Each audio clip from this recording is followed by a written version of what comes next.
How's it going, guys? I'm your host Carbon Gaming. Welcome back to a very special Adventure Quest video. And for today's video, based off your requests, we are going to be doing the AQ melee weapons tier list. Okay, so this is going to be a tier list of the melee weapons inside of Adventure Quest. Now, there are just way too many weapons for me to put them all inside of one tier list. So what I'm going to be doing is I'm only going to be selecting weapons that are going to be somewhat useful or at least somewhat good in some way. Garbage weapons, we are just not going to include them because otherwise this list will just be too long and then you'll have like 1,000 different items inside of the F tier.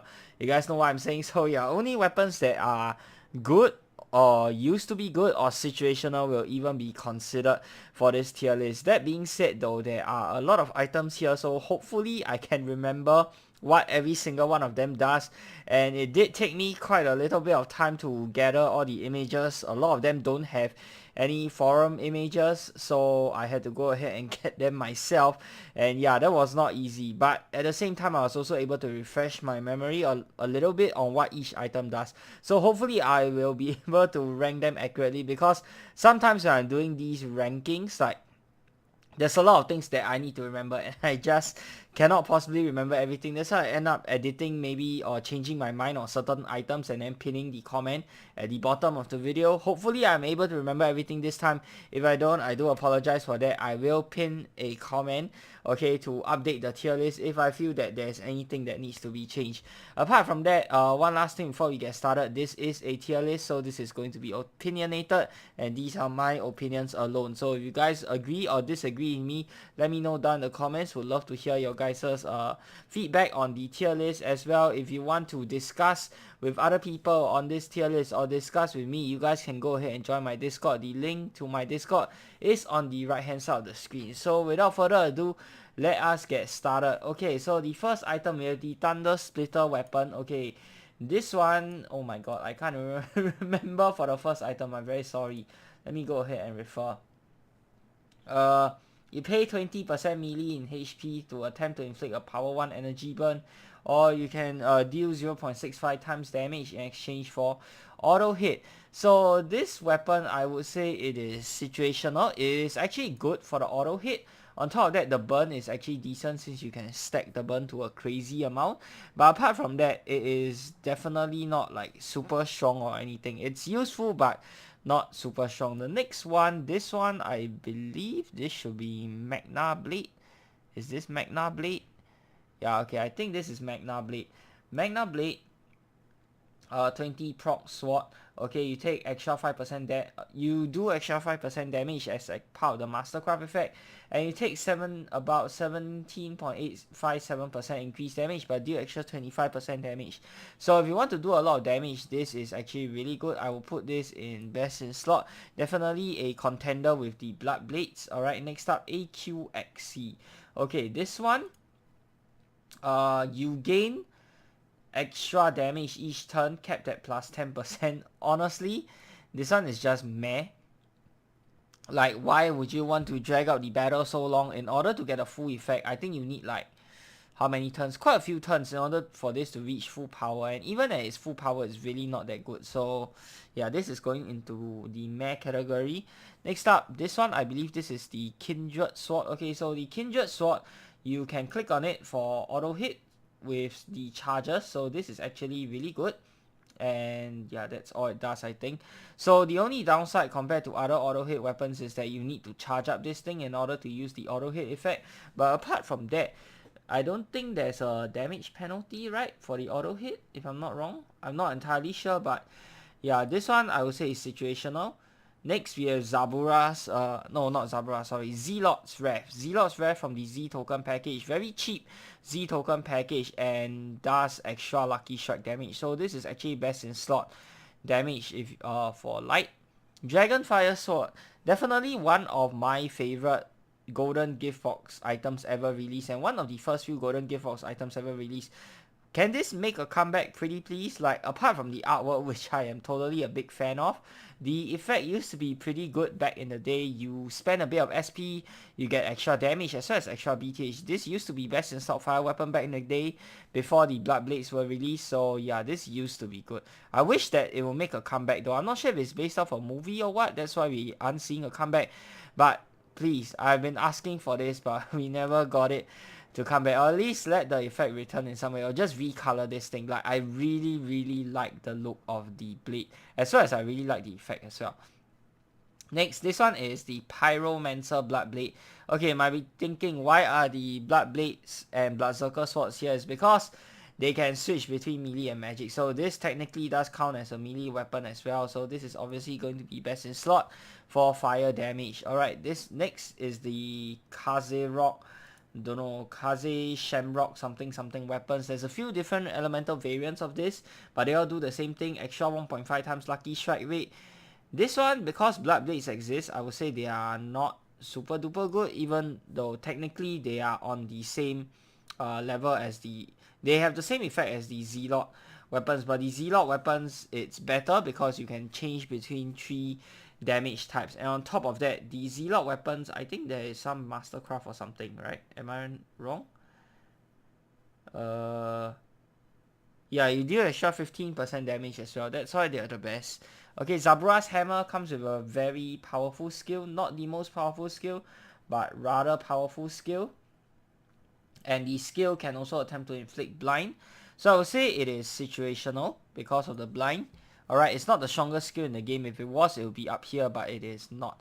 French Vanilla Ice Katana. This is good for freezing the monster, and freeze is a very strong effect. Not only can you stun the monster, but it also increases its fire resist by 1.5 times its ice resist, if I'm not wrong. So you can nuke for heavy fire damage if you manage to freeze the monster. This one, I would say situational. Next up, Horo-Show Void Vanquisher. The only reason why this is here is because you can toggle it to do harm damage. So situational. Legion Spawn Bonker. Unfortunately, I couldn't find AQ picture of this one, so the only one I can get was from AQ Worlds. So yes, this picture was taken from AQ Worlds. Legion Spawn Bonker. When it first came out, it already wasn't that great. Like, it's very situational, but even in that particular situation, which is where it's supposed to be good for, which is boss fights, it is still not as good as some of the top tier items here. So I'm going to put it in meh. Okay, Divine Kusanagi Sword. Okay, this is purely for the auto hit, so it's situational. Long Talon. This is an old Frostveil gift box item. Basically, you need to build charges or something like that. Murder Velocity. Yeah, Murder Velocity. This was supposed to be a Game of Thrones set, and if you build up enough Murder Velocity, you can click on it to spend MK to gain damage. I can't remember if you gain BTH as well, but this one, it used to be good. Right now, I think it is not that great, simply because you need to spend time charging it, and that is really one big downside of charged items that I don't like. I don't want to have to spend like 10-15 minutes charging the item before I can, you know, use it in battle. That is not great for me. Patriot Katana. This is a Z token item, is it? If I'm not wrong. You get 1.5 times lucky strike rate. So if you want to max out your luck, if you want to use this item, is this good or not? I would say no, not really good. It's meh currently. Okay, Pixel Blade, small chance to deal increased damage. Again, because the Bloodsucker weapons now exist, this is now used to be good. Yeah, before the energy Bloodsucker weapons came out, this used to be best in slot, but right now it's just meh. Bloodthorn Sword. No, not Bloodthorn. What is this called again? Blade of the Thornful Rose. Yeah. This comes with a skill, weapon-based skill, minus 25% damage, attempts to inflict bleed. So this is actually okay if you want to use the bleed status effect. The weapon skill isn't the weakest thing in the world, so you can also kind of use that for nuking. Serrated Sacragon Spur. This, it damages you for a little bit of harm damage, okay, if you get lucky, and then on the next turn, you can hit for super duper hard. And you can stack as well if you get lucky enough. But this is only, it used to be great, it used to be the best, but right now it's just meh.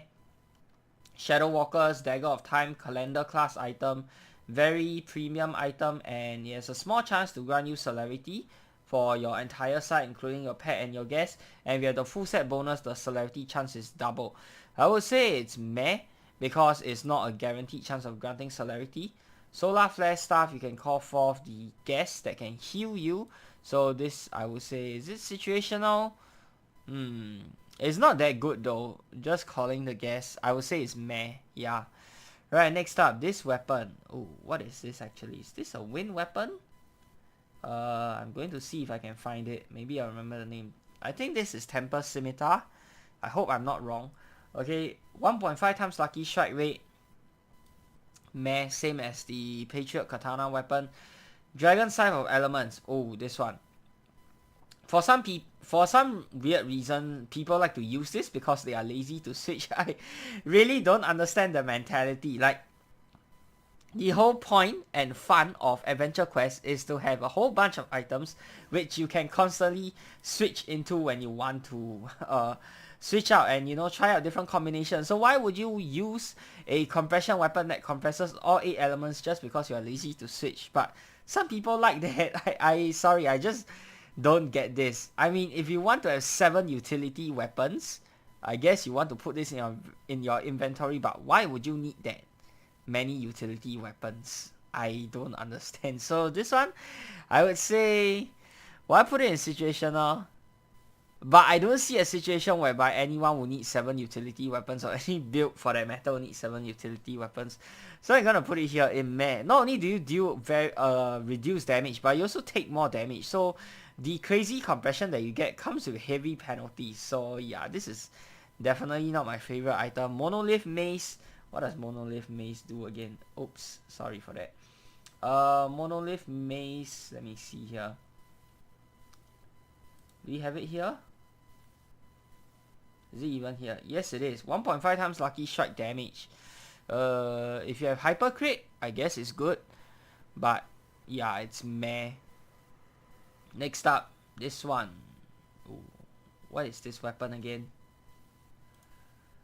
Oh my god, I cannot remember what is this weapon.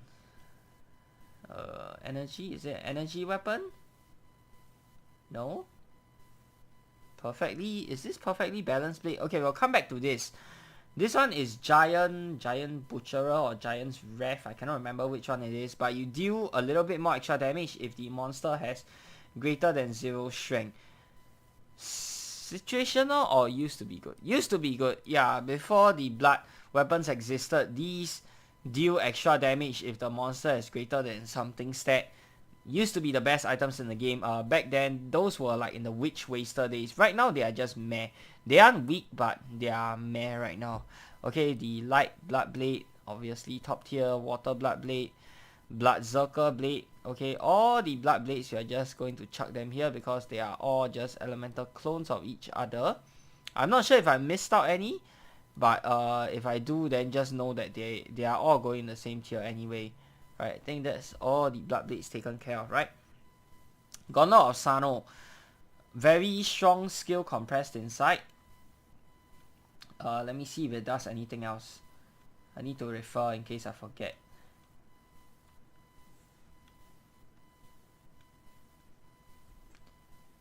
Weapon-based skill. Yep. Just a weapon-based skill. It's a strong skill though. So this one, I would say it's situational. Yeah, if you want to nuke. Same for the Blazing Gauntlet. It's just a fire variant of it. Next up, we have the Taxing Cutlass. Taxing Cutlass heals you SP based off the damage you deal. It's really not that fantastic, the heal. I would say the Dragonlord weapons are better. So, Taxing Cutlass, I'm going to put it in meh. Same for the Nalgaf's Taxing Cutlass or whatever they call it. Abyssal Taxing Cutlass. Yeah, just a Darkness variant. Olymp Axe. Okay, Olymp Axe, you can actually tune it to the element that you want based off the clan that you join. Mastercraft effect, you get extra 5% damage and you pay 15% melee in SP, which is 59 at level 150 on attack to deal extra 15% damage. So this is actually pretty decent. Yeah, if you don't have the Bloodblades, this is a decent choice. Okay, next up, this one is Giant's... Is this Giant's Butcherer or is this Masamune? I think this is Giant's Butcherer. Same as this one. So greater than 0 strength, I think. Then you deal a bit more damage. Calibok. Chance to inflict bleed. this used to be very good back in the day, but I think right now it is not that good. So yeah, meh, it used to be good. Dragonblade of Nalga's Wrath, I think. Yeah, same effect as Serrated Sacragon Spur, just the fire clone of it. Agony's Embrace. Ooh, best in slot darkness weapon. In terms of damage. Okay, Mastercraft, you increase damage dealt based off how much HP you have. So the less HP you have, you deal more damage. Every 25% HP missing, you deal extra 2.5% damage. On top of that, you take extra 10% damage or 8% damage in magic mode in order to deal extra 15% damage. So the strongest darkness option out there. This one is, I think it's Masamune or Limit Breaker. Sorry, I can't remember. We'll come back to this. Exalted Unity, spend charges to do a bunch of stuff. I would say this is also best in slot for light because of how many things you can do with this. Let me just double check what you can do. Okay, you can auto hit with this weapon. You can element and power. Okay, light or darkness. And you also have a darkness imbue. So very, very good weapon for sure. There's a whole bunch of stuff you can do with it. So definitely best in slot. Reese Absolute Annihilator. This one deals harm damage, right? You can switch between melee range and magic and deals minus 10% damage, but the Mastercraft effect gives it extra 5% damage. So situational. Lawkeeper's Oath, fire and harm weapon, you can switch between the two, so this is situational. Shadow Reaper of Doom, the best in slot for warring right now, assuming the monsters don't have low darkness resist. You pay minus 6 MRM, attempts to inflict something darkness burn, that's one of its effects. But what is good is the Doom Berserker mode. This is a toggle. While toggle, you lower the BTH lean from minus 3 to minus 25. If you're warring, then you'll have very high momentum, so the minus 25 BTH is not going to matter. And the burn power increases. Okay. It is the single strongest melee weapon in the entire game due to its minus 25 BTH lead. Alright. So we're going to put this here. Haunted Dragonlord weapons, these are better for SP healing compared to the Taxing Cutlasses in my opinion. So they're actually best in slot for SP healing. This one applies to the Darkness variant as well. But the Wind variant is just slightly better because you get a full set bonus or something like that. Can't remember if the Darkness one has a set bonus. Yeah, but you don't have a Darkness armor, so I don't think. Please correct me if I'm wrong, I cannot really remember. The Darkness one has a set bonus, but yeah, if you want to do SP healing and you don't have other good wind weapons, then you can put this here. There aren't many great wind weapons in the game apart from the auto hit weapon, so yeah, this is a good choice. Oops, sorry. The White Dwarf Light or Zealotry or whatever it is you call it. Okay, because a Wind Bloodblade does not exist yet, this is the best in slot damage for wind items. Tempest White Dwarf Light of Zealotry. Yep. Best in slot for pure damage for wind because wind Bloodblades don't exist yet. Troll Club. Best in slot for damage for warring. If you don't have Shadow Reaper of Doom, use the Troll Club after you gain enough momentum. Toggle it on the Berserk mode and you will one-shot just about anything. Terminus Twin mod. I actually didn't know about this, but this is actually a Earth clone of the Spawn Bonker. Yeah, I've been looking through the info subs and they are essentially clones of each other. The only difference is that this is a free version if I'm not wrong. Yeah, I think you can get this for free. Let me just double check again. This should be an Earth weapon, right? Yeah, it's from the War Between Shadows Encroaching Hunger quest. It's the exact same as Legion Spawn Bonker. I didn't know this was like a direct clone of this. So if you have this, then there's no reason to get that unless you just want more elemental coverage. Mystic Blade of Frostvale Pass and old Frostvale gift box item. Not that old actually, quite recent. Click on it to inflict ice elemental vulnerability on your foes. Your foes can resist. But this is actually really good if you want to play elemental vulnerability. It's very strong and you deal more damage. So I'm going to put it in best in slot.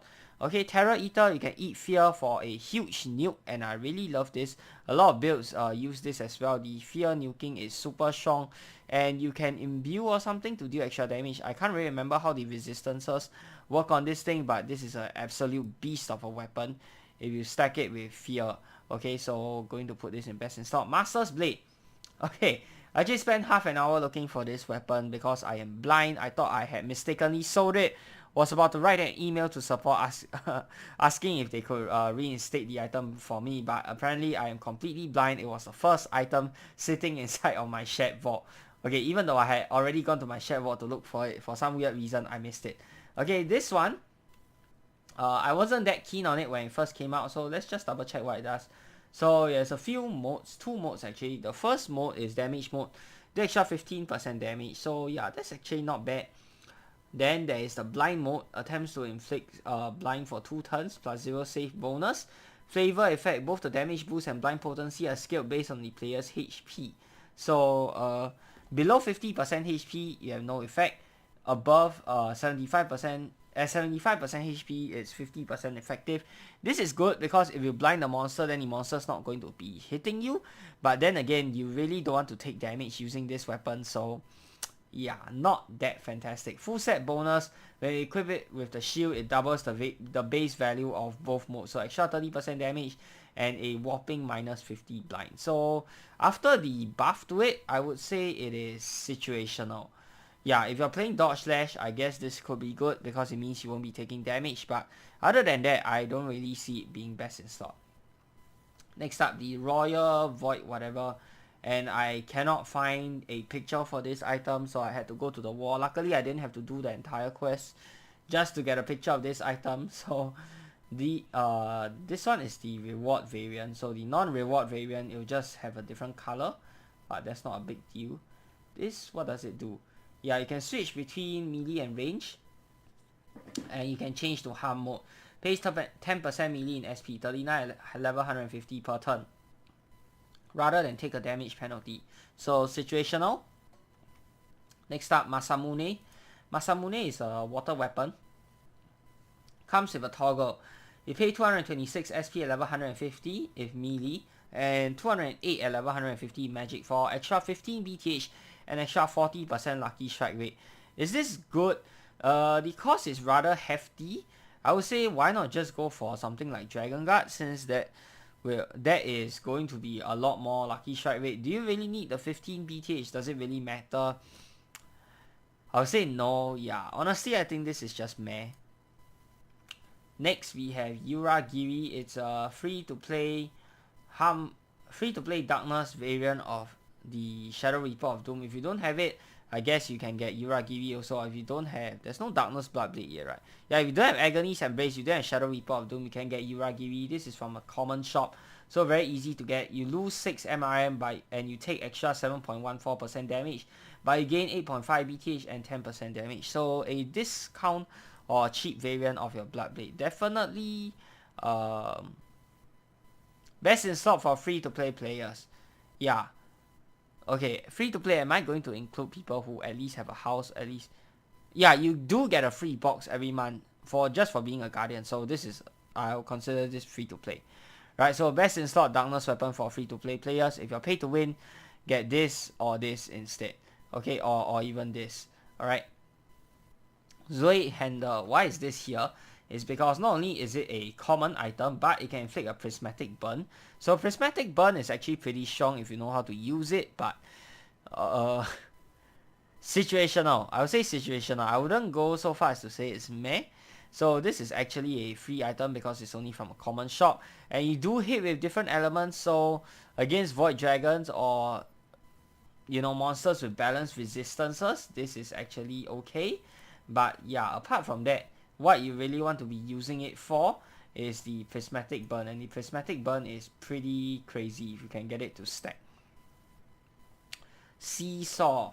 What does Seesaw do again? Is it still even here? Okay, it's not even here anymore. Seesaw, I think it can inflict bleed or something. I think it's meh. Zway Handle, am I going to put it in situational? I don't know. Prismatic burn is a strong effect. Okay, I think it can stay here, but it's all the way at the bottom. Alright. Witch Waster used to be good back in the day, was the best water weapon. Right now, got power crap, so not that great anymore. Burden of Insight, you want to use this for warring for the auto hit. Okay, so I'm going to put it in situational, and we only have 2 more left. Let me see if I can try and remember what in the world these 2 weapons are. Okay.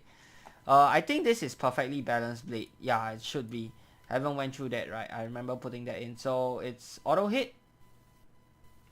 So I'm going to put this here in situational. And last but not least, I believe this is limit buster, limit charge.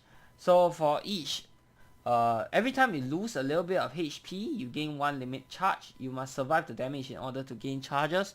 And can hold up to 200 charges. And then as a skill, it's a standard weapon attack. You deal extra damage based off the charges, and it consumes all limit charges.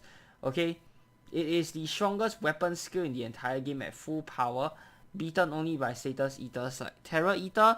But this is very situational, and the fact that you need to charge it, yeah, not a big fan of that. So that is going to do it for the tier list, guys. Not as long as of a video as I would thought, but this took quite a lot of effort, quite a lot of research to go into it. So I hope this tier list will help you guys better understand which weapons to use inside the game. But of course, these are just my opinions. You can feel free to disagree with me, or if you guys have other items that you think should be in this list that I did not include, please feel free to add them in the comments below, and I'll let you know which tier do I think they belong in.